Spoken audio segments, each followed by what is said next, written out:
পৰ্বতজোৰাৰ বগৰীবাৰী শালবাৰী সাপ্তাহিক বজাৰত অবৈধ মিঠাতেলৰ ৰমৰমীয়া বেহাৰ অভিযোগ।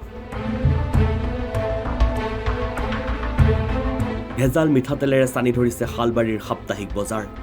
পৰ্বতজোৰা মহকুমা আয়ুক্ত দেৱজ্যোতি গগৈ, খাদ্য আৰু অসামৰিক যোগান বিভাগৰ বিষয়াৰ লগতে স্থানীয় দল সংগঠন সাৰ পাব কেতিয়া।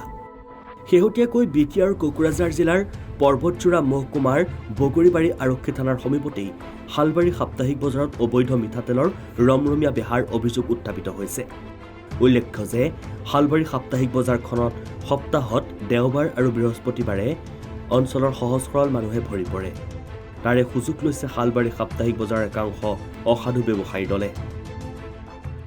ৰাইচ ব্ৰেণ্ড নাম লৈ Bengal gold, Kanta M oil, আনকি কিষাণ ব্ৰেণ্ডৰ নাম লৈ কৃষ্ণা এম অইলকে আদি কৰি বহুকেইটা মিঠাতেল সুদূৰ পশ্চিমবংগৰ পৰা গেলা পচা মিঠাতেল টিনৰ বাকচত ভৰাই আনি বটলত লেবেল লগাই কোনো ধৰণৰ ফুড ছেফটিৰ নম্বৰ তাৰিখ নথকাকৈ খোলা বজাৰত মুকলিকৈ প্ৰশাসনৰ জ্ঞাতসাৰে অসাধু ব্যৱসায়ীৰ দলে সহজ সৰল মানুহক ৰামঠগন দিয়াৰ গুৰুতৰ অভিযোগ উত্থাপিত হৈছে।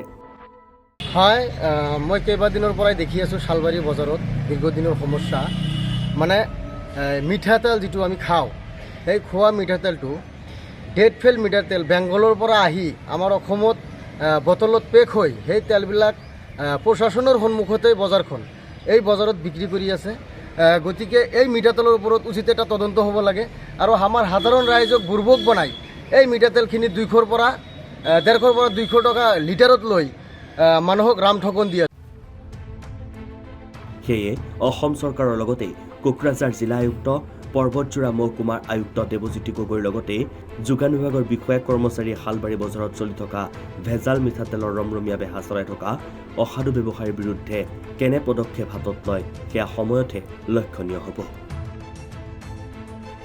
Bureau' report, any political.